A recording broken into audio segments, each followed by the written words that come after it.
모세가 하나님의 땅을 하나님의 명을 입이 둔하다는 핑계로 사양하는 내용이 거기 나옵니다. 하나님께서 그처럼 모세를 붙들고 자상하게 구체적으로 언약의 말씀을 해 주셨지만은 모세는 토라져 가지고 듣지를 않습니다. 모세가 10절부터 한번 보십시다. 조금 8절부터 좀 있고요. 8절. 내가 아브라함과 이삭과 야곱에게 주기로 맹세한 땅으로 너희를 인도하고 그 땅을 너희에게 주어 기업을 삼게 하리라. 나는 여호와로라. 언약대로 이루시는 자이기 때문에 너희 조상과 아브라함과 이삭과 야곱에게 맹세한 대로 그 가나안 땅을 주겠다 그 말이죠. 하셨다 하라. 모세가 이와 같이 이스라엘 자손에게 전하나 그들의 마음이 상함과 역사의 혹독함을 인하여 모세를 듣지 아니하였더라. 모세는 하나님의 위로의 말씀, 언약의 말씀을 듣고 여호와께서 그러시는데 이제 너희에게 여호와를 알게 해준다고 그러시더라. 그리고 아브라함과 이삭과 야곱 우리 열조에게 맹세하신 대로 가나안 땅에 들어가게 해서 우리로 하여금 하나님의 백성 삼아준다고 그렇게 하나님이 나에게 말씀하시더라. 그러니까 백성들이 이미 마음이 토라져 버렸어요. 그 이유는 백성들이 너무나도 지금 마음이 상했고요. 그 다음 그 고통이 너무 심해요. 노역이 너무 학대가 심하단 말입니다. 그러니까 마음이 강팍해서 백성들이 모세의 말을 듣지 않았습니다. 그렇게 되자 10절 여호와께서 모세에게 일러 가라사대 들어가서 애굽 왕 바로에게 말하여 이스라엘 자손을 그 땅에서 보내게 하라. 모세가 여호와 앞에 고하여 가로되 이스라엘 자손도 나를 듣지 아니하였거든 바로가 어찌 들으리이까 나는 입이 둔한 자니이다. 하나님께서 모세들어 바로 왕한테 들어가 말하라니까 아니 내 백성도 내 말을 안 듣는데 바로가 내 말 듣겠습니까? 나는 입이 둔한 자입니다. 나 안 가겠습니다. 그 말이죠.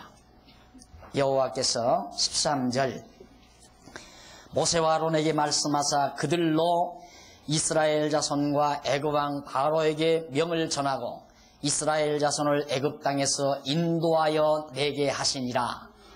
자, 이건 이제 하나님께서 앞으로 이스라엘 백성들을 인도하여 내게 하시겠다 그 말이에요. 서문입니다. 여호와께서 모세와 아론에게 말씀하사 그들로 이스라엘 자손을 애굽 땅 바로에게 명을 전하고 하나님의 말씀을 전하고 이스라엘 자손을 애굽 땅에서 인도하여 내게 하시니라. 결국 모세와 아론으로 이스라엘 자손을 인도하여 냅니다. 14절 그 조상을 따라 집의 어른은 이러하니라. 그러니까 애굽에서 나오게 된 자들의 족장의 이름이 여기 14절로부터 소개가 돼요.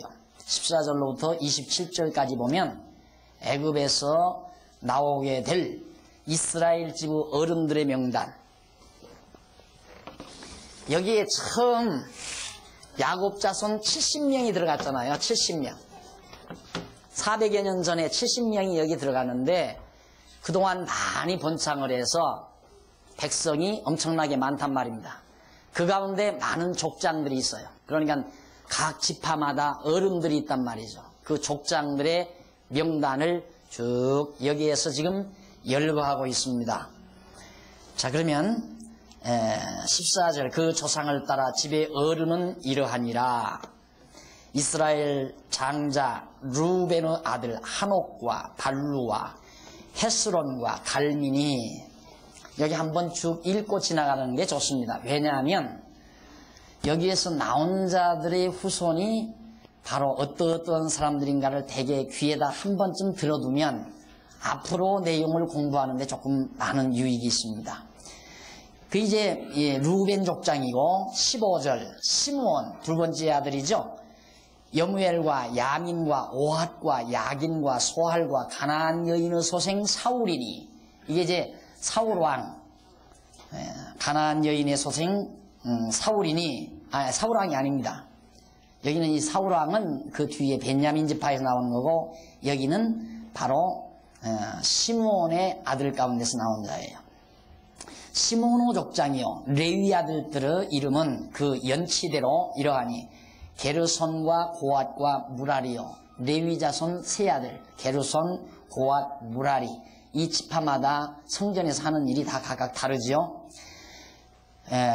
그리고 레위의 수는 137세이었으며 게르손의 아들들은 그가 그 가족대로 림니와 시므이요. 고아스 아들은 아므람과 이스할과 헤브론과 우시엘이요. 고아스 수는 133세였더라.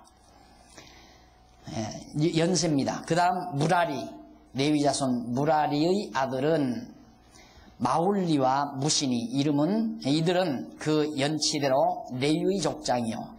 아므람이 그 아비의 누이 요게벳을 아내로 취하였고 그가 아론과 모세를 낳았으며, 아론과 모세를 낳은 요게벳, 모세의 어머니 이름이죠. 아므람의 수는 137세였으며 이스하르 아들은 고라와 네벡과 시그리요. 우시엘의 아들은 미사엘과 엘사반과 시드리요. 아론이 아미나다브 딸 나손의 누이 엘리세바를 아내로 취하였고 그가 나다브 아비유와 엘르아살과 이다마를 낳았으며 고라의 아들은 아실과 엘가나 그 다음 아미나삽이니 이들은 고라 사람의 족장이요. 아론의 아들은 엘르아살이 부디에르 딸 엘르아살은 아내입니다. 부디에르 딸 중에서 아내를 취하였고 죄송합니다. 아론의 아들 엘르아살이 부디에르 딸 중에서 아내를 취하였고 그가 비느하스를 낳았으니 이름은 레위 사람의 조상을 따라 가족 어른들이라. 이스라엘 자손을 그 군대대로 애굽 땅에서 인도하라 하신 여호와의 명을 받은 자는 이 아론과 모세요. 애굽 왕 바로에게 이스라엘 자손을 애굽에서 내어보내라 말한 자도 이 모세와 아론이었더라. 그러니까 앞에서 나온 여러 족장들, 집안 어른들, 이 사람들이 모든 가족을 이끌고 애굽에서 나오게 될 자들의 명단입니다. 그 다음 이제 28절로부터 30절까지는 모세가 입이 둔하다는 핑계로 여호와의 명을 계속해서 거절하고 있습니다. 여호와께서 애굽 땅에서 모세에게 말씀하시던 날에 여호와께서 모세에게 일러 가라사대 나는 여호와라. 내가 내게 이르는 바를 너는 애굽 왕 바로에게 다 고하라. 모세가 여호와 앞에서 고하되 나는 입이 둔한 자이오니 바로가 어찌 나를 들으리이까. 지난번에도 한번 거듭 말씀드렸지만 하나님의 일은 자기 열심으로 하는 게 아닙니다. 하나님의 일은 하나님의 열심으로 해야죠. 모세가 지금 하나님의 일을 하는 건 하나님의 열심으로 일하는 거지 자기 열심으로 일하는 게 아니에요. 모세는 하기 싫어하잖아요. 나 안 하겠다 이거예요. 안 하겠다. 안 하겠다는데 하나님은 기어코 안 하겠다는 모세를 들어서 쓰십니다. 내가 하겠다 하는 사람은 하나님이 안 쓰지요. 그 사람은 분명히 자기가 하겠다고 자꾸 나서는 사람은 문제를 일으킬 사람입니다. 언제나. 교회일도 그래요. 교회일도. 자기가 하겠대. 자기가. 하기 싫은데 안 할 수 없이 해지게 하시는 하나님. 그것이 바로 하나님이 하시는 일이에요. 그러니까 인간이 자기 열심으로 하려고 할 때에는 자기에게 어떤 이권이 있어요. 반드시. 이권 때문에 자기 열심이 나는 거예요. 인간 열심은 이권이 있어야 열심이 나요. 그러나 하나님의 열심은 자기 열심과 완전히 구분이 됩니다. 자기 열심과. 그러니까 모세는 하나님의 일을 하기 싫어했지만 하나님은 기어코 모세를 붙들어 쓰시는 겁니다. 그러니까 하나님의 일하기도 쉬운 거예요. 쉬운 거예요. 오늘도 나도 좀 벚꽃 구경하러, 이미 벚꽃 다 졌죠? 벚꽃 구경하러 가고 싶거든요, 솔직히. 그런데 못 가잖아요. 왜? 여러분 이렇게 오셨는데 어떻게 가요? 못 가잖아요. 그러니까 정말 사람이 억지로 일을 하려고 하는 것은 인간의 어떤 음흉한 계획이라든가 생각이 있어서 그러는 겁니다. 하나님이 하게 하시는 일, 큰 일이든 작은 일이든 하나님이 맡기신 일만을 해가는 것은 쉬운 거예요. 그런데 인간이 자꾸만 계산해서 이 일보다는 저 일이 좋고 이 일보다는 저 일이 크니까 저 일은 내가 해야 되겠다. 이런 생각이죠. 저는 그래서 항상 제 동료들이, 후배들에게 늘 그런 얘기를 합니다. 억지로 일하지 말라고. 하나님이 하게 하시는 일이나 하라고요. 크고 작은 일 따지지 말라고. 그걸 늘 귀에 못이 박히도록 늘 얘기를 해줍니다.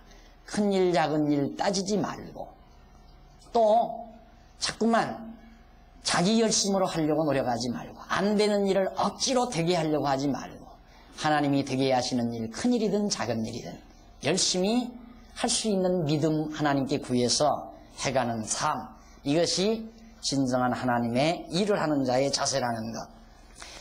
자, 이렇게 모세가 하나님 앞에 하기 싫어하고 나니까 하나님께서 급기야는 안 한다고 하는 모세를 들어서 하나님이 일을 하셔요. 너 안 할 테면 말을 하고 말이에요. 내가 너를 통해서 내가 일하겠다. 그것이 10가지 재앙을 통해서 바로 애굽 바로왕을 도전하게 하시는 하나님의 역사입니다. 이것이 하나님이 하시는 일이에요. 자, 그러면 먼저 죄송합니다. 7장 1절로 2절 조금 더 하고요. 10가지 재앙으로 일하시기 이전에 7장 1절로 2절에 보면 이스라엘 자손을 애굽에서 내보내실 것을 다시 약속해요. 여호와께서 모세에게 이르시되 올지어다 내가 너로 바로에게 신이 되게 하였은즉 네 형 아론은 네 대언자가 되리니 내가 네게 명한 바를 너는 네 형 아론에게 말하고 그는 바로에게 말하여 그로 이스라엘 자손을 그 땅에서 보내게 할지니라 하는 얘기입니다. 예, 하나님께서 모세에게 이르되 볼지어다 내가 너로 바로에게 신이 되게 하겠다.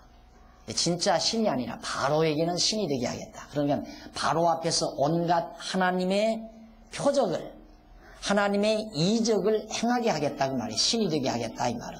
그러니까 너는 이제 바로 앞에 가서 정말 아론을 대언자로 세워가지고 내 백성을 구원하도록 내가 해주겠다. 그런 얘기입니다. 그러면서 3절 내가 바로의 마음을 강팍하게 하고 그게 또 나오죠. 내가 바로의 마음을 강팍하게 하고 나의 표징과 나의 이적을 애굽 땅에 많이 행하리라마는 바로가 너희를 듣지 아니할 터인즉 내가 내 손을 애굽에 더하여 여러 큰 재앙을 내리고 내 군대 내 백성 이스라엘 자손을 그 땅에서 인도하여 낼지라.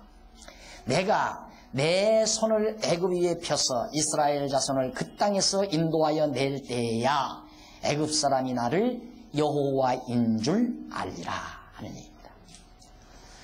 역시 아까 말씀드린 대로 여호와 하나님께서 여호와로 알려주시는 방법, 어떻게 하나님이 당신을 여호와로 이스라엘 백성에게도 알려주고 애굽 사람에게도 알려주는가? 이스라엘 백성에게 알려주는 방법은 애굽 땅에서 하나님의 능력으로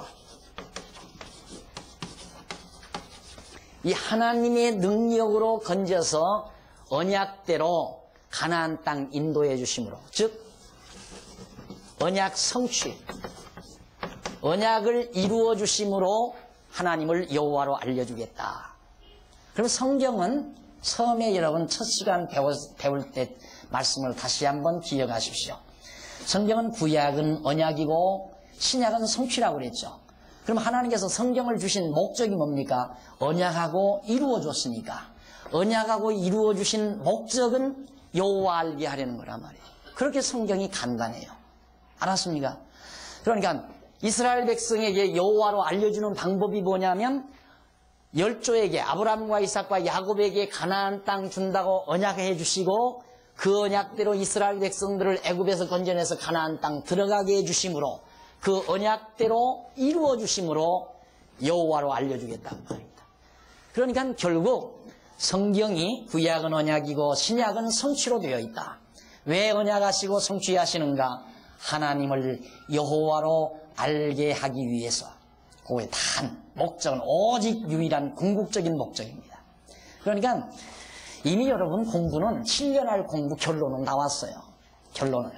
그런데 하나님이 여호와라는 거 말로만 알지 그거 믿어지지를 않으니까 아직 마음에 이게 7년 동안 계속 이제 그거 믿어지게 하는 내용이 계속 나오는 거예요. 공부가 그렇게 쉬워요. 그러니까 자, 한 번 결석한 사람하고 2번 결석한 사람하고 10번 결석한 사람하고 다 달라요. 결석 한 번 안 한 사람하고 결석을 한 번도 안 하고 7년 동안 계속 개근을 하면 마지막 요한계시록에 가서 오 주여 어서 오시옵소서 이 말 한마디 결론 나와요. 왜? 예수 그리스도 오신다고 구름 타고 오신다고 언약하셨으니까 그 언약이 믿어지니까 오 주여 구름 타고 오시옵소서 이건 믿는다 이 말이에요. 그러면 믿음 견고한 거예요. 여러분. 계시록까지 다 강의해버렸네요 오늘. 크게 믿어지게 하기 위한 거예요. 이게 기독교 신앙이라는 건 어려운 게 아닙니다. 복잡한 게 아니고요. 뭐 복잡한 절차가 있는 거고 뭐 이것저것 할 일이 많고 이런 거 아니에요. 기독교 신앙이라고 하는 것은 성경 배워서 하나님이 여호와다 언약하시고 언약대로 이루시는 분 여호와다 이 믿음 하나 확실하게 가지면 예수 제일 잘 믿는 거예요. 신앙 제일 좋은 거예요. 그게 믿으면 하나님이 여호와의 신이 믿어지면 예수님 구름 타고 오신다는 게 확실히 믿어질 거 아니에요. 구름 타고 오신다는 것만 믿는 게 아니라 나 천국 갈 것도 확실하게 믿어지고요. 그러니까 그 다음에는 두려움 사라지지요. 근심 걱정 없어지죠. 하나님이 주시는 일을 열심히 하고 싶은 열정이 나오죠. 그렇게 사는 것이 신앙생활이죠. 복잡하게 어떤 제도가 있고 질서가 있고 형식이 있고 이거 없어요. 아주 간단해요. 자 그러면 애굽 사람들에게는 어떻게 여호와로 알려주는가 그 말이에요. 이 불택자들 하나님께서 버린 백성들에게도 하나님이 여호와의 심을 알게 해요. 알게 하는 방법은 계속해서 거기는 강팍이 아니라 강팍이에요. 팍.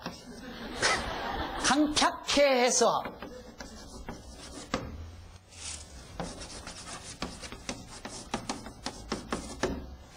강팍해 해서 멸하심으로 멸망케 하심으로 그래서 하나님이 여호와의 심을 알게 해요. 다르죠? 똑같이 다 알아요. 여호와의 심을 다 알아요. 이방 애굽 사람들도 알게 하시고 이스라엘 백성들에게도 알게 하시는데 하나님의 택한 백성 선택받은 택한 백성에게는 천국을 언약하고 하나님의 백성 될 것을 언약해서 언약대로 천국으로 이끌어 주심으로 여호와의 심을 알고 찬양케 하고 불택자들은 아주 강팍하게 해서 멸망시킴으로 하나님이 여호와의 심을 알고 지옥에 가서 영원토록 벌벌 떨게 하시고 그것이 하나님이 하시는 일이에요. 그래서 하나님께서 강팍하게 하신다 이 말입니다. 자, 우리가 얼른 생각하면 그냥 뭐 하나님 능력 있으니까 야 모세야 너는 그냥 내가 하라는 대로 따르만 해라. 내가 건져줄 테니까 하고 처음에 보냈을 때 얼른 하나님께서 이스라엘 백성들 술술 데리고 나오도록 또 그렇게만 하지 말고 아야 모세가 가자마자 바로 왕이 벌벌벌 떨면서 야 너 왜 데리고 가라 하고 벌벌 떨고 다 내주면 얼마나 좋아요. 그런데 하나님 그렇게 안 하신다 이 말이죠. 계속해서 미리 예언을 해요. 계속 내가 그들의 마음을 그 바로왕의 마음을 강팍해 3절에 나오죠. 내가 애굽 바로왕의 마음을 강팍해 하고 나의 표징과 나의 이적을 애굽 땅에서 많이 행하리라마는 하나님께서 바로왕의 마음을 자꾸 강팍하게 해서 온갖 표적 그게 뭔가 애굽 망하는 표적이에요. 마지막에는 애굽의 장자들까지 전부 멸망당하는 표적 망하는 표적 마지막에는 홍해바다가 갈라져서 애굽 군대들이 몽땅 홍해바다에서 죽어가는 표적 이런 놀라운 표적을 애굽 사람 바로왕의 마음을 강팍하게 해서 그렇게 하겠다 이 말이에요.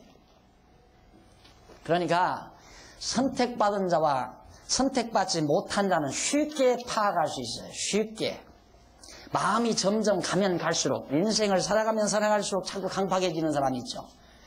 그 사람은 불택자일 가능성이 거의 100%입니다. 혹시 그렇게 강팍해지다가 회개할 사람도 있을 수 있겠지만 나이가 상당히 들었는데도 계속해서 더 강팍해진다. 하나님께서 강팍해지는 건 멸망시키려고 강팍해지게 하는 거예요.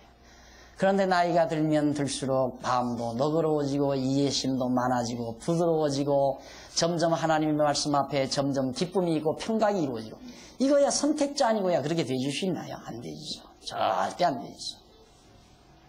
그러니까 하나님께서 이처럼 역사하셔서 바로가 너희를 듣지 아니할 터인즉 내가 내 손을 애굽에 더하여 여러 큰 재앙을 내리겠다.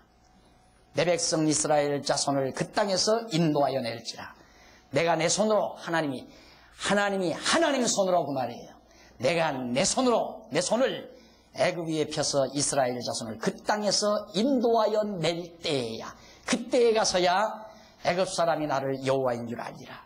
하심에 모세와 아론이 여호와께서 자기들에게 명하신 대로 곧 그대로 행하였더라. 그들이 바로에게 말할 때에 모세는 80세이었고 아론은 83세이었더라. 80세 노구를 이끌고 모세가 자기 형 아론과 함께 83살 난 아론과 함께 바로 앞에 들어가게 된 겁니다. 그 다음 이제 8절로부터 마지막 10장까지 앞으로 7장 8절에서부터 마지막 10장까지 10가지 재앙이 내리는 내용이에요. 하나님께서 아까 약속하신 대로 큰 재앙들을 하나님의 손으로 내려요. 그건 여러분 다 잘 아시죠? 하나하나 우리 한번 정리해 가보십시다. 8절 여호와께서 모세와 아론에게 일러 가라사대 바로가 너희에게 이르기를 너희는 이적을 보리라 하거늘 너는 아론에게 명하기를 너희 지팡이를 가져 바로 앞에 던지라 하라. 그것이 뱀이 되리라. 모세와 아론이 바로에게 가서 여호와의 명하신 대로 행하여 아론이 바로와 그 신하 앞에 지팡이를 던지니 뱀이 된지라. 바로도 박사와 박수를 부르매 그 애굽 술객도 그 술법으로 그와 같이 행하되 각 사람이 지팡이를 던짐에 뱀이 되었으나 아론의 지팡이가 그들의 지팡이를 삼키니라. 그러나 바로의 마음이 강팍하여 그들을 듣지 아니하니 여호와의 말씀과 같더라. 자, 하나님께서 모세와 아론에게 너 이제 바로 왕 앞에 들어가서 지팡이 던지라. 모세에게 한번 연습시켰잖아요. 그게 가서 지팡이를 던지니까 뱀이 됐어요. 그게 다시 붙들으니까 다시 지팡이가 됐단 말입니다. 그런데 바로 왕이 자기 박사와 술객들을 다 불러들여요. 술법사들을 다 불러들여가지고 그들도 그걸 행한단 말입니다. 지팡이를 던지니까 뱀이 되고 잡으니까 지팡이를 던지니까 뱀이 되고 잡으니까 다시 지팡이가 돼요. 그러니까 바로 왕이 있다가 야 이놈들아 너희만 하는 줄 아느냐? 우리도 그렇게 할 수 있는 사람이 우리나라에 있다. 우리 박수도 그렇게 할 수 있다. 그러니 마음이 얼마나 강팍해져요. 하나님이 여호와인 것을 그가 인정을 안 하죠. 이스라엘의 하나님은 언약대로 이루시는 하나님이기 때문에 이스라엘 백성을 애굽에서 구출해 주시는 그런 여호와심을 인정하려 들지를 않아요. 바로가.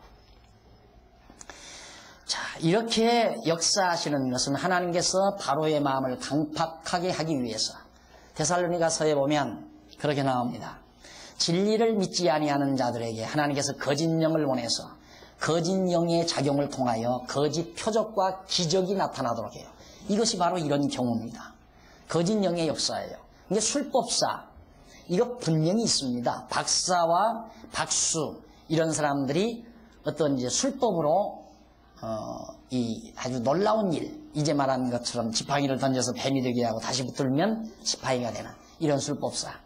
요술하고는 조금 다르죠. 요술은 사람의 눈을 속이는 거지만은 이 진짜 술법은 그것은 진짜 악령에 의해서 악령의 작용에 의해서 이런 일이 일어날 수가 있다 이 말입니다. 그러니까 왜 하나님이 그렇게 하시는가? 멸망받을 자로 하여금 멸망에 이르게 하기 위해서. 그래서 여러분 악하고 음란한 세대가 표적을 구한다고 예수님이 말씀했죠. 일찍이. 그렇게 한 이유는 예수님이 오셨는데 자꾸 표적을 구하거든요. 무슨 뭐 죽은 자를 살리라든가 안전방위를 일으키라든가 귀신을 내쫓으라든가 이런 표적 소경의 눈을 띄우라든가 이런 표적을 구하니까 예수님께서 악하고 음란한 세대가 표적을 구하나니 하고 예수님께서 말씀하면서 내가 너희에게 보여줄 표적이 있다면은 요나의 표적밖에는 보여줄 것이 없다. 그런 말씀을 예수님이 하십니다. 그 말은 예수님 당신이 요나처럼 고기 뱃속에 들어갔다가 3일 만에 나오는 요나처럼 당신도 땅속에 들어갔다가 3일 만에 부활하실 부활의 표적을 내다보시면서 하신 말씀이란 말입니다.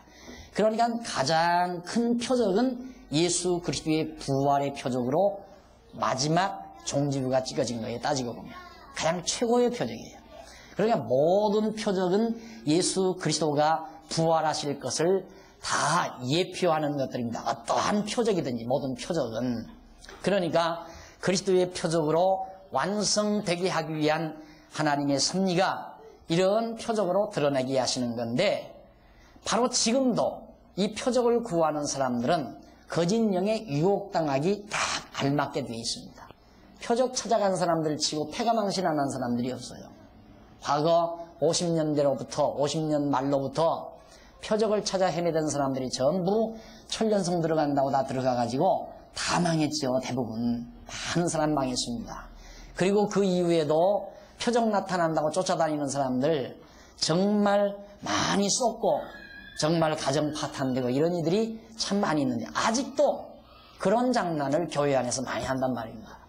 마치 자기가 명하면 귀신이 나가고 자기가 기도하면 병자가 막 당장 즉석에서 일어나고 안전마이가 현장에서 걸을 것처럼 난리를 칩니다. 거듭 말씀드리지만 만약에 현장에서 안전마이를 일으키는 자가 있다면 그건 적그리스도예요. 거짓 영에 의해서 나타내는 적그리스도란 말입니다. 왜? 모세가 지팡이를 던져서 뱀을 만든 것처럼 거짓 영도 그걸 흉내내기 위해서 지팡이를 던져 뱀을 만들잖아요. 마찬가지로 그리스도를 가장해서 나오는 적그리스도는 예수처럼 죽은 자도 살려내고 그 다음 안전방위도 일으키고 소경의 눈을 띄우기도 하고 이런 역사를 한다고 성경이 말하고 있단 말이죠.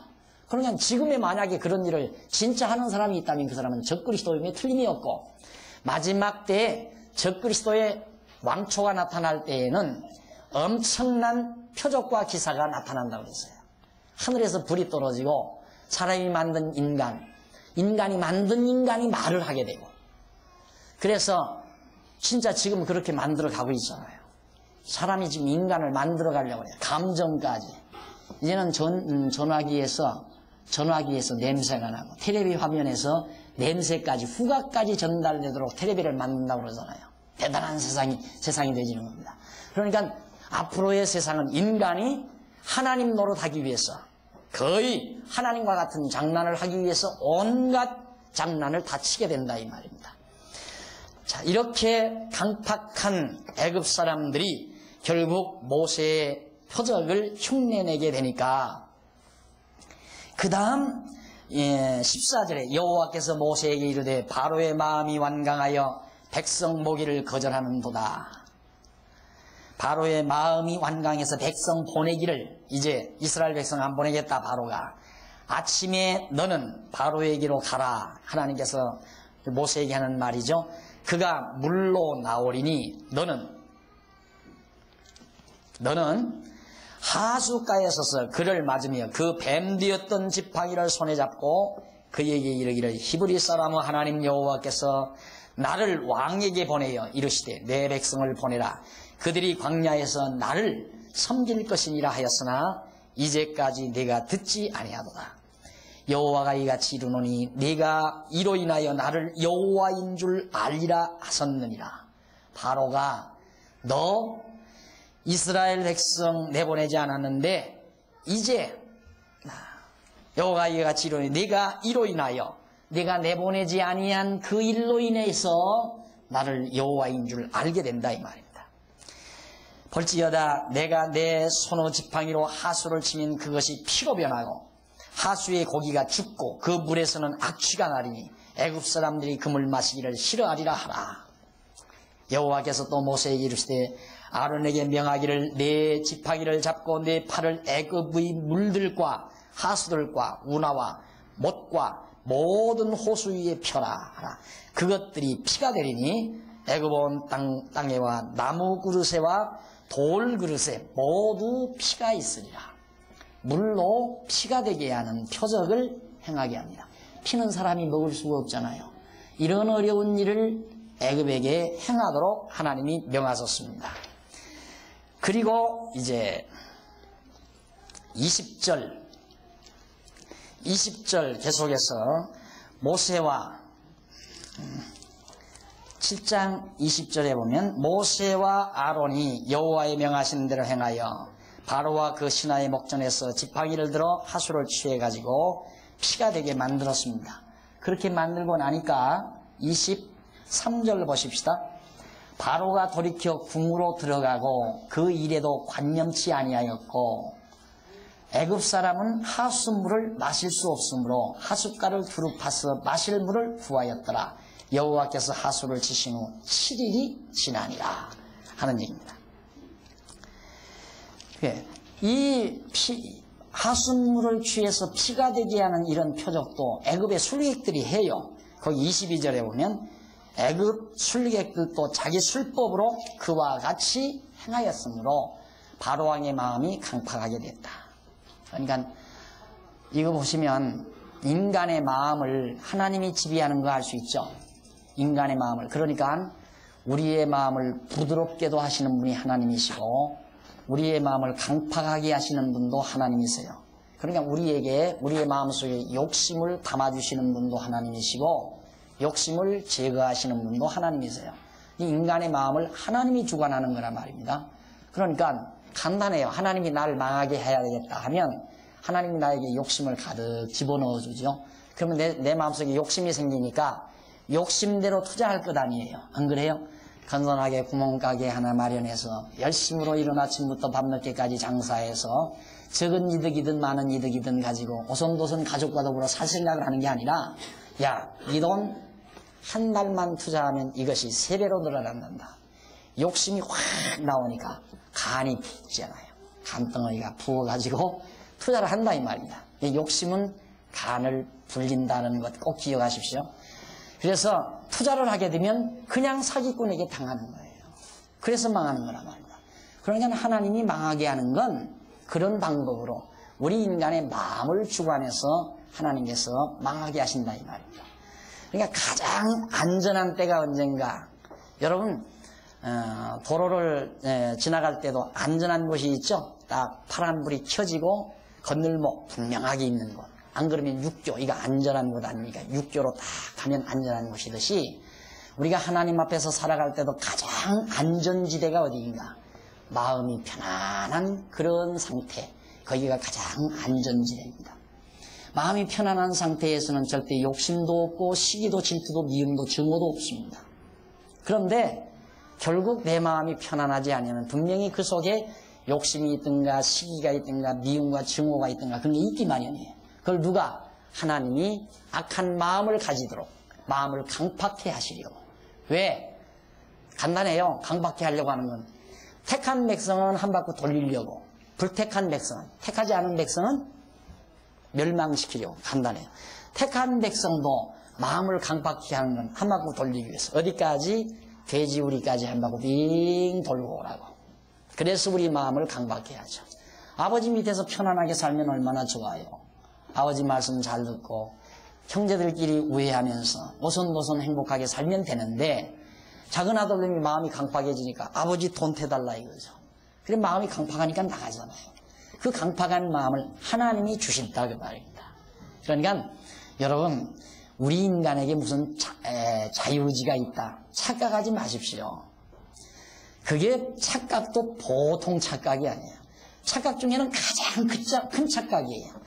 인간이 착각하고 있는 착각 중에 가장 최고로 큰 착각이 뭔가? 자기의지가 있는 줄로 아는 것. 자기 자신의 자유의지가 있는 줄 아는 것. 내가 먹고 싶으면 먹고 먹기 싫으면 안 먹고 그러는 줄 안다 이 말입니다. 아니에요. 맞아요. 먹고 싶으니까 먹어요. 그 말 맞죠? 먹고 싶으니까. 근데 내가 먹고 싶은 게 아니라 먹고 싶다란 말은 내가 먹고 싶은 게 아니라 뭔가가 나로 하여금 먹고 싶게 하니까 먹고 싶은 거예요. 그렇죠? 피동이란 말입니다. 내가 먹으려고 하니까 먹고 싶은 건지 먹고 싶으니까 먹으려고 하는 건지 어느 것이 맞는 것 같아요? 먹으려고 하니까 먹고 싶은지 먹고 싶으니까 먹으려고 하는지 그것도 정리 못하면 국민학교 다시 갔다 와야 돼요. 우리 마음을 지배하시는 하나님. 하나님이여, 우리 마음속에 평강을 담아 주시옵소서. 이 기도처럼 아름다운 기도가 어디 있습니까? 참 아름다운 기도입니다. 하나님 아버지, 내 마음속에 평강을 담아 주시옵소서. 그래서 저는 꼭 어디를 가든지 사랑하는 형제에게 이 가정에 우로부터 주시는 신령한 은혜와 평강이 있기를 원합니다. 바울도 그래서 그걸 아주 즐겁게 썼잖아요. 아주 바울이 그렇게 즐겁게 써서 나도 그렇게 즐겁게 쓰는 게 아니라 성경을 깨닫다가 보니까 그것처럼 좋은 게 없더라고요. 최고로 좋은 거예요. 하나님 우리 마음을 평안하게 해야 된다. 강팍하게 하면 강팍해지고 평안하게 하면 평안해지고. 그러니까 여러분 혹시 친구나 사랑하는 남편이 마음이 강팍해지거들랑 하나님이 저렇게 강팍해지게 하셨구나 그래야지 내가 쏘갔어 그러지 말란 말이에요. 쏘은 게 아니에요. 어쩔 수 없어요. 아무리 좋은 사람이라도 하나님이 강팍하게 하면 강팍하게 되지는 거예요. 이게 쏘갔다고 생각하는 것은 인간의 자유의지를 인정하는 것이고 쏘지 않은 게 아니라 쏘은 게 아니라 하나님이 남편의 마음을 강팍하게 하시는구나. 이유는 나를 시험하시려고. 남편이 저렇게 강팍해져 가지고 나를 괴롭혀도 내가 편안한 마음을 유지하는가 안 하는가 그걸 실현시키기 위해서. 그게 하나님이 하시는 일이에요. 그러니까 하나님이 우리 마음을 지배한다고 생각하면 우리에게 자유의지가 없다는 건 너무도 분명한 것을 알 수 있습니다. 이렇게 해서 하나님께서는 모세로 하여금 이런 표적을 행하게 했는데도 바로의 마음이 강팍해져서 결국 백성을 놓아주지 않습니다. 자, 그렇게 해서 결국은 하나님께서 26, 24절 애굽 사람들은 하숫물을 마실 수 없으므로 하숫가를 두루 파서 마실 물을 구하였더라. 여호와께서 하숫을 치신 후 7일이 지나니라. 7일 동안 온 바다와 시내와 연못이나 이런 데가 전부가 다 피바다였습니다. 8장 넘어가서 8장 1절로 15절 말씀까지 보면 그 다음 개구리 재앙이 임하게 합니다. 하나님께서. 그런데도 바로의 마음이 강팍해져요. 여호와께서 모세에게 이르시되 너는 바로에게 가서 그에게 이르기를 여호와의 말씀에 내 백성을 보내라. 그들이 나를 섬길 것이니라.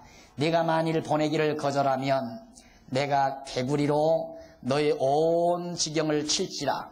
개구리가 하수에서 무수히 생기고 올라와서 네 궁예와 내 침실에와 내 침상 위에와 내 신하의 집에와 내 백성에게와 내 화덕에와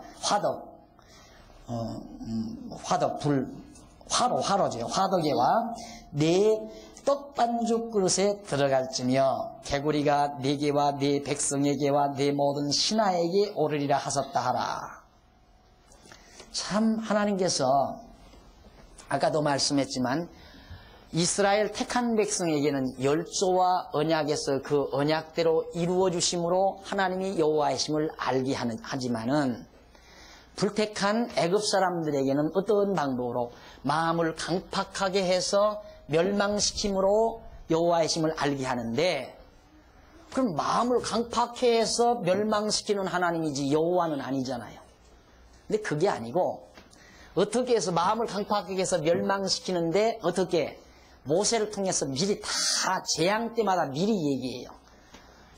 내 백성을 놓아줘라. 만약에 네가 놓아주지 아니하면 이렇게 여호와 하나님이 해주신다. 우리 여호와 하나님께서 이렇게 하신다. 지금도 그러잖아요. 놔주어라. 안 놔주면 개구리들이 몽땅 쳐들어와가지고 너희들 신화지대와 떡반죽구를 바로 어느 곳 할 것 없이 개구리들이 몽땅 못 와든다 이 말이에요. 하나님이 여호와께서 그렇게 해주신다고 그랬다. 미리 언약을 하는 예언을 해주는 거예요. 그런데 그렇게 해놓고 나면 반드시 그렇게 된단 말이죠. 약속하신 대로 하나님이 그렇게 재앙을 내리시겠다고 언약하시는 대로 놓아주지 않으면 그렇게 반드시 언약대로 이루어지니까 결국은 강팍해서 그들은 멸망되게 되지는 거고, 그렇게 되지므로 아하, 너희들이 경외하는 하나님은 언약대로 이루시는 여호와이시다. 그래서 그들이 알게 된단 말입니다. 그냥 모세 보내가지고 아무 말도 하지 말고, 안 보내면 그냥 막 개구리들이 몽땅 쳐들어오게 만들면 되잖아요. 근데 하나님 그렇게 안 한단 말이에요. 미리 말하고 그렇게 되도록 해요. 이유는 여호와가 하시는 줄을 알게 하기 위해서. 그냥 갑자기 개구리가 몰려 들어오면 아하, 이것들이 어디에서 이렇게 먹고 살다가 먹을 것이 없으니까 이쪽으로 몰려온 모양이로구나. 자연현상으로 알죠. 자연스럽게 그렇게 되진 것으로 알 가능성이 있단 말입니다. 하나님이 그걸 차단하기 위해서 여호와가 하신다. 이스라엘 백성의 하나님 여호와가 이렇게 하신다는 것을 바로왕으로 하여금 알게 하려고 미리 말하고 역사한다 그 말이에요. 그러니까 지금 보십시오. 우리도 사실 하나님께서 이제 지구를 이렇게 돌려가지고 24시간 만에 태양이 뜨고 태양이 지고 지구에 이렇게 공전자전을 통해서 이렇게 한다. 이걸 우리는 성경을 통해서 배우지만 사람들은 늘 그렇게 되지니까 이건 그냥 자연현상이다 이거예요. 하나님의 능력의 손으로 되는 줄을 모른다 그 말이죠. 절대로. 그런데 이걸 통해서 하나님의 능력의 손으로 되는 줄 알게 하려면 아침 먹고 저녁 먹고 아침 먹고 점심 먹고 저녁 먹었는데도 해는 그대로 중천에 그냥 있어. 또 아침 먹고 점심 먹고 저녁 먹었는데도 그냥 또 중천에 그냥 또 있어. 몇 번을 그랬는데도 그렇게 안 된다 이 말이에요. 그렇게 해놓고는 하나님께서 야 이제는 오늘부터는 해가 서산으로 넘어간다. 그렇게 하고 그 말이 끝나자마자 기울어진다고 생각해 보십시오. 그때야 하나님이 태양을 지구를 돌리시고 공전과 자전을 통해서 24시간 만에 한 번씩 자기 지구가 돌도록 역사하시는구나. 그때야 우리가 알 거 아닙니까? 많은 사람들이. 그런데 그냥 자연스럽게 다 되지니까 하나님이 하시는 일을 몰라요. 봄이 되면 꽃 피는 거 당연한 거죠. 다 이 하나님의 엄청난 놀라운 솜씨들을 모든 어리석은 사람들은, 하나님을 알지 못하는 사람들은 저건 자연이 다 되는 거야. 자연이. 벚꽃도 자연히 피고 진달래꽃도 자연히 피고 내 아들놈도 자연히 태어나고 내 아들놈도 자연히 다 크고 자연히. 하나님은 거기 하나도 안 들어가죠. 그래서 하나님께서 그렇다고 해서 하나님께서 많아 내가 네 아들 낳아주마. 코는 어떻게 생겼고 눈은 어떻게 생겼다. 그리고 아들 낳게 해줄 수도 없고. 그럼 하나님하고 늘 대화가 오고 가야 되니까. 그래서 특별 계시인 성경을 우리에게 주어서 성경을 통해서 언약하시고 언약대로 이루시는 이 놀라운 특별한 계시를 통하여 하나님이 여호와의 심을 알게 해주는 거란 말입니다. 그러니까 우리는 이 성경만 깨닫게 되면 아침에 떠오르는 태양빛을 보고도 하나님이 여호와의 심을 알게 되고요. 그 다음 잔디밭에서 솟아오르는 작은 새싹만 보고도 하나님이 여호와의 심을 깨닫게 되고요. 이름 모를 풀파리에 반짝이는 이슬방울만 보고도 하나님이 여호와의 심을 우리는 깨달을 수가 있다는 말입니다. 그래서 그리스도인들은 진짜 성경을 깨닫고 하나님을 여호와로 깨달은 성도는 문학가 되기 참 쉬운 거예요. 기독교 문학인이 되기 쉬운 거란 말입니다. 무엇을 노래하든 바로 거기에서 여호와 찬양이 나가면 그것이 기독교 문학입니다.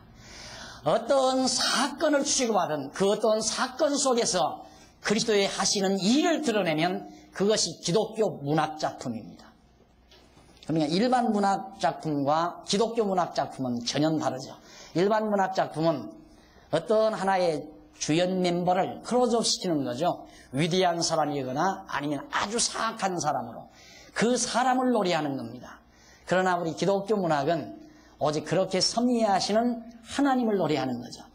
그래서 여기도 지금 바로에게 미리 이렇게 말해주는 것은 하나님이 바로 물을 피가 되게 하시고 개구리를 몰아붙이신 분이 언약대로 이루시는 여호와의 심을 알게 하려고 그렇게 섭리하시는 것이다 라는 뜻입니다. 자, 이렇게 해서 결국 하나님께서 명했는데 그대로 놀랍게도 개구리들이 모여듭니다. 9절부터 보면 모세가 바로에게 이르되 내가 왕과 왕의 신하와 왕의 백성을 위하여 어느 때에 구하여 이 개구리를 왕과 왕궁에서 끌어서 하수에만 있게 하오리까 내게 보이소서. 그가 가로되 내일이니라. 모세가 가로되 왕의 말씀대로 하여 왕으로 우리 하나님 여호와와 같은 이가 없는 줄을 알게 하리니. 자, 개구리들이 몽땅 모아들었는데 모세가 하나의 이제 작전을 써요. 뭐냐면, 왕이여, 언제 개구리를 나 끌어낼까요? 우리 하나님 여호와의 이름으로 내가 그걸 끌어낼 테니까 때만 정하십시오. 그러니까 내일 그렇게 해달라. 그러니까 바로가 요구하는 대로 그 이튿날 바로 모세가 하나님 여호와와 같은 이가 없는 줄을 알게 하기 위해서 그대로 바로가 원하는 대로 11절 보세요. 개구리가 왕과 왕궁과 왕의 신하와 왕의 백성을 떠나서 하수에만 있으리다 하고 모세와 아론이 바로를 떠나 나가서 바로에게 내리신 개구리에 대하여 모세가 하나님께 간구하며 여호와께서 모세의 말대로 하시니 개구리가 집에서 마당에서 밭에서 나가 죽는지라. 사람들이 모아 무더기로 싸우니 땅에서 악취가 나더라. 그러나 바로가 숨을 통할 수 있음을 볼 때에 조금 이제는 개구리가 다 물러가고 숨이 좀 통할 수 있으니까 또 마음이 완강케 되어지죠. 이것이 하나님이 하시는 일이라는 것. 자, 상상해 보십시오. 밥을 먹어도 밥상으로 개구리가 폴짝 뛰어 올라오고, 맛있게 찌개를 끓여놨는데 찌개 그릇으로 폴짝 뛰어 들어가고, 이거 살 길이 있겠습니까? 도저히 못 살죠. 그런데 개구리가 다 물러가고 조금 숨통이 터지니까 다시 마음이 강팍해지는 것. 우리 인간의 마음이나 똑같이 우리 인간들도 그러잖아요. 그냥 어렵게 되면 하나님 들어오고, 그것도 좀 믿음이 있는 사람이에요. 믿음 없는 사람은 좀 어렵게 되면 뭐 믿어도 필요 없더라 다 떼어 판개쳐버리지만은 믿음이 조금 있는 사람은 어려우면 하나님께 붙들죠. 하나님께 매달린단 말이다. 그러다가 조금 숨통이 터지면 하나님하고 자꾸 거리가 멀어지죠. 하나님 잠깐만 좀 봐주십시오. 똑같아요. 바로나 우리나. 그런 과정을 통해서 우리를 자꾸 연단을 시키는 거예요. 우리로 하여금 자꾸 마음을 강팍하게 했다가 부드럽게 했다가 강팍하게 했다 부드럽게 했다 이러면서도 우리를 연단시키는 겁니다. 사실 이스라엘 백성도 그러잖아요. 원망하게 했다가 또 풀어줬다가 또 원망하게 했다가 또 풀어줬다가. 하나님이 광야 생활이 바로 그런 생활이란 말입니다. 그 다음 이제 16절로부터 19절까지 거기 보면 여호와께서 모세에게 이르시되 아론에게 명하기를 지팡이를 들어 땅의 티끌을 치라 하라. 그것이 애굽 온 땅에서 이가 되리라. 그들이 그대로 행할세 아론이 지팡이를 잡고 손을 들어 땅의 티끌을 치매 애굽 온 땅의 티끌이 다 이가 되어 사람과 생축에게 오르니 술객들이 자기 술법으로 이같이 행하여 이를 내려 하였으나 못하였고 이는 사람과 생축에게 있은지라. 이들이 술객이 바로에게 고하되 이는 하나님의 권능이니이다 하나 바로의 마음이 강팍하게 되어 그들을 듣지 아니하였으니 여호와의 말씀과 같더라. 이 재앙이 내렸는데 애굽의 바로 왕의 술객들이 그걸 행하려고 했어요. 그건 안 되더라 이거예요. 티끌을 이로 만들려고 하는데 지팡이로 뱀은 만들었는데 왜 티끌로 이를 못 만들어요? 그건 더 쉬울 것 같잖아요. 지팡이로 뱀 만드는 거다. 뱀은 더 큰데. 그런데 왜 티끌로 이를 왜 못 만드는가? 하나님이 그것도 못 만들게 하면 못 만들어요. 거짓령도 하나님의 주관권 안에 있잖아요. 그러니까 이 애굽 왕의 술객들이 바로 왕한테 가서 그랬어요. 아, 이건 진짜 이스라엘 하나님의 능력입니다. 이건. 그렇게 말하는데도 바로 왕이 마음이 강팍해졌어요. 왜? 이제 강팍해지는 것도 훈련이 돼가지고 더 잘 돼요. 강팍해지는 것도. 여러분 훈련이 됐잖아요. 그러니까 이 지향 내리면 뭐하느냐. 조금만 참으면 되는 거. 조금만 참으면 또 이 지향 물러갈 거니까 참자. 그리고 마음이 강팍해지는 거란 말입니다. 조금만 걱적되면 되는 거지. 백성들도 걱적, 왕도 걱적, 신하들도 걱적. 꼴 좋았을 거예요, 일이. 사실 우리 옛날 다 이 있는 세상 사람 이 한 마리만 있어도 못 견디잖아요. 꼬물꼬물 해가지고. 그러니 이가 천지가 됐으니 이거 살 길이 없잖아요. 그런데도 강팍해서 설복을 하지 않는단 말입니다.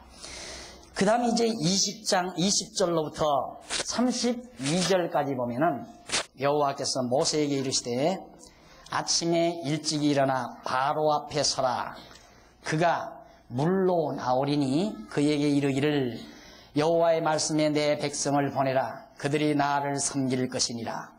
내가 만일 내 백성을 보내지 아니하면 내가 정식으로 지금 나와야 하나님께서 내가 너와 네 신하와 네 백성과 네 집들의 파리떼를 보내리니 이는 기어다니니까 속도가 늦지만 이는 파리는 날아다니니까 속도가 빠르잖아요. 파리떼를 보내리니 애굽 사람의 집집에 파리떼가 가득할 것이며 그들의 거하는 땅에도 그러하리라.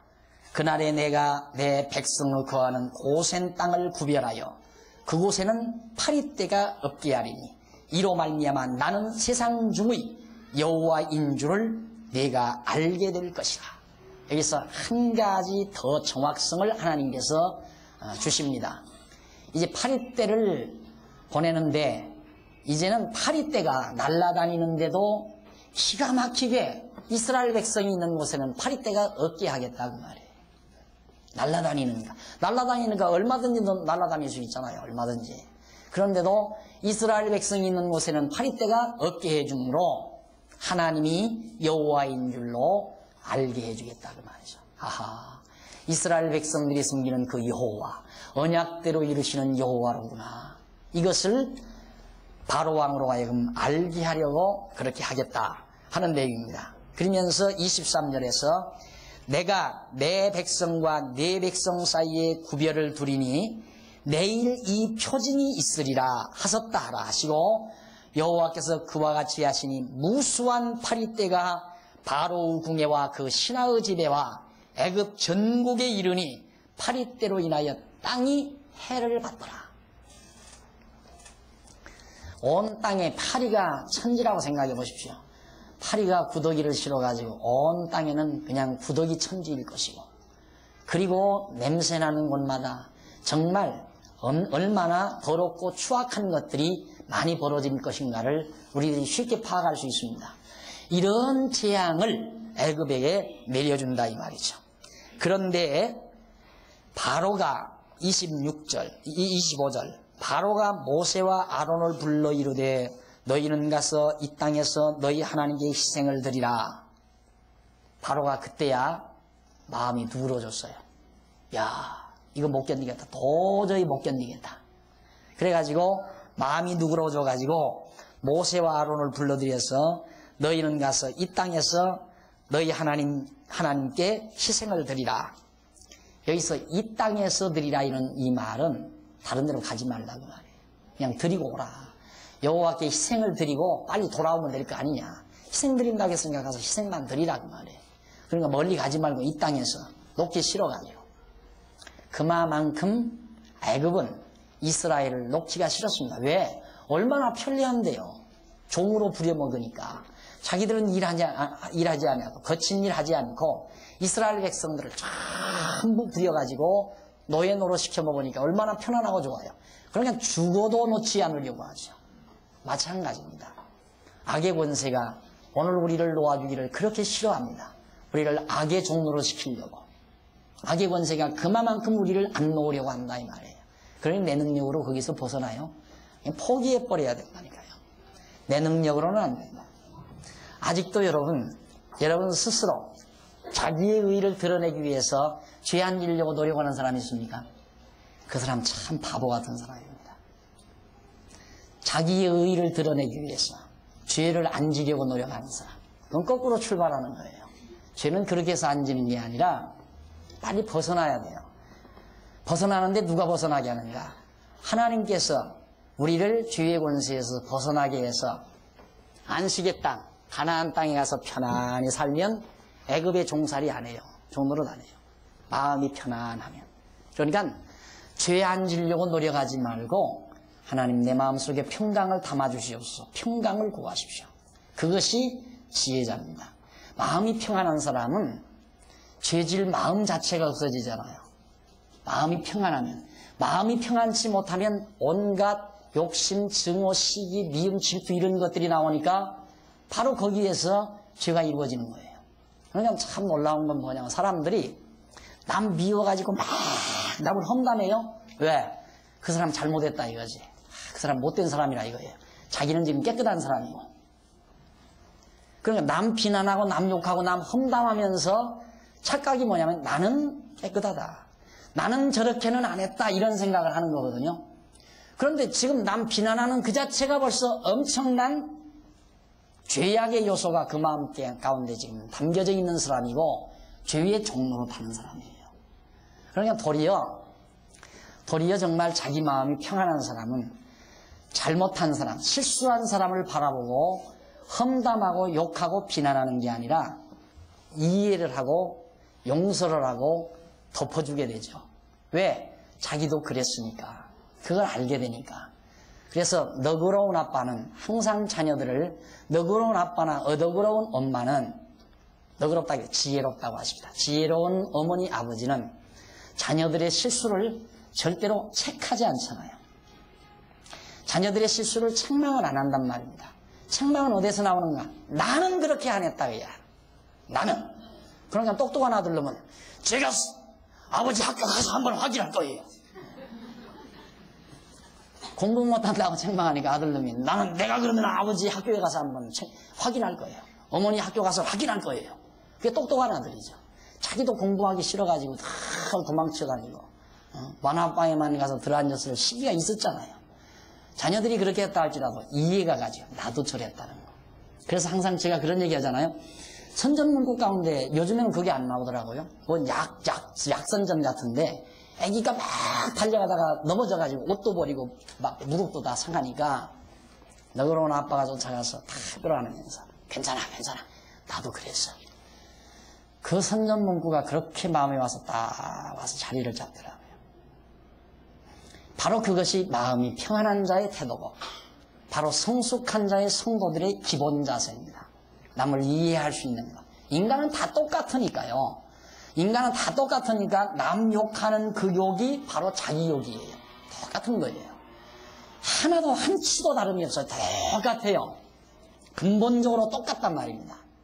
그러니까 오늘 우리가 정말 하나님 앞에서 우리 자신이 얼마나 더럽고 추악한 존재인가를 깨닫게 되면 자기 노력으로 의인되려고 하지 않습니다. 내 능력으로 못하니까 하나님 전폭 의지하게 돼 있고 의지하는 그 순간부터 평안함이 와요. 그래서 바로가 이스라엘 백성들을 죽어도 놓기 싫어하는 것처럼 죄의 권세가 오늘 우리를 죽어도 놓기를 싫어해요. 어떻게든지 죄짓게 하려고 그러고 어떻게 해서든지 우리 자신으로 하여금 사악하게 살아가도록 우리를 계속 유혹하고 이끌어간다 이 말입니다. 근데 여기서 놓아주려고 그래요. 바로가 허락한다 이 말입니다. 이게 허락이 되겠어요 아직? 자, 몇 절입니까? 26절. 모세가 가로되 그러함은 여기 이 땅에서 너희 하나님께 희생을 드리라 그러니까 26절 모세는 지금 딴 생각이 있잖아요. 데리고 지금 도망가가지고 가나안 땅으로 가려고 하는 건데 모세가 가로되 그리함은 불가하니이다. 우리가 우리 하나님께 희생을 드리는 것은 애굽 사람은 미워하는 바이온줄 아주 머리가 잘 돌아가요. 모세가 얼른 수한 대로 잘 말을 합니다. 애굽 사람들이 짐승 잡아서 제사 드리는 것. 애굽 사람들은 짐승을 신으로 알잖아요. 다 짐승을 신으로 섬기거든요. 애굽 사람들은. 그런데 이스라엘 사람들은 짐승을 잡아서 여호와께 제사를 드리면 얼마나 싫어하겠어요. 뭐 다른 어느 나라들이 개 잡아먹는 우리들을 미워한다는데 그런 거나 비슷한 거죠. 이스라엘 애굽 사람들은 짐승을 신으로 하는데 자기들의 신을 잡아가지고 피 흘려서 자기들의 신에게, 이스라엘 신에게 제사한다니까 얼마나 미워하겠습니까? 그거 안 됩니다. 그러니까 이 애굽 사람들이 보이지 아니하는 곳에 가서 해야 됩니다. 그 말이에요. 그러니까 이 땅에서는 안 됩니다. 이 땅 좀 벗어나야지. 우리가 사흘길쯤 광야로 들어가서 우리 하나님 여호와께 희생을 드리되 우리에게 명하신 대로 하려 하나이다. 하나님께서 우리에게 하라고 하신 명령의 말씀대로 사흘길쯤 벗어나면 광야가 나오는데 아무도 없는 그 광야에 가서 그렇게 하려고 합니다. 그러니까 그렇게 하도록 해 주십시오 하는 요청을 지금 모세가 하고 있습니다. 자, 오늘 여기까지만 우선 하고요. 이 요청에 대해서 앞으로 어떻게 이 모세가 바로가 대처하는가를 우리 한번 눈여겨보면서 다음 시간 우리 맞도록 하고 오늘 강의 여기서 마칩니다. 기도하십시다.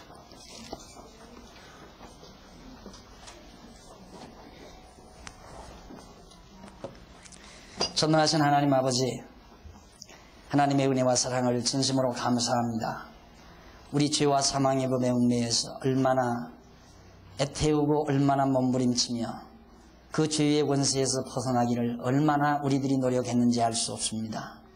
하지만 우리 자신의 노력으로 하지 못하고 결국은 하나님의 능력에 있음을 저희들이 깨닫고 마음의 기쁨과 평안을 얻게 하심을 진심으로 감사를 드립니다. 오늘 하나님 앞에서 하나님의 뜻대로 살기 원하는 사랑하는 귀한 종들의 마음속에 정말 하나님께서 주시는 엄청난 평강이 귀한 종들의 마음을 자리 잡게 하시고 날마다 생활 속에서 이웃을 이해하고 정말 하나님 앞에 감사하며 범사에 주께 영광을 돌리는 슬기롭고 지혜로운 삶을 살아가는 귀한 종들이 되도록 오늘 이 말씀에 의해서 힘을 얻게 해 주시옵소서. 오늘 또 저희들 이 귀한 말씀 많은 자들에게 증거되고 이 말씀을 전하기 위해서 우리들이 연보에 함께 동참을 했습니다. 드려진 연보가 이르는 곳에 쓰여지는 곳에 하나님의 귀한 말씀이 더 아름답게 증거되게 하시고 죄와 사망 권세에서 얽매여 고통당하는 하나님의 택한 백성들이 참으로 자유함을 얻는 놀라운 결실이 맺어지도록 주께서 함께해 주시옵소서. 예수님 이름으로 기도드립니다. 아멘.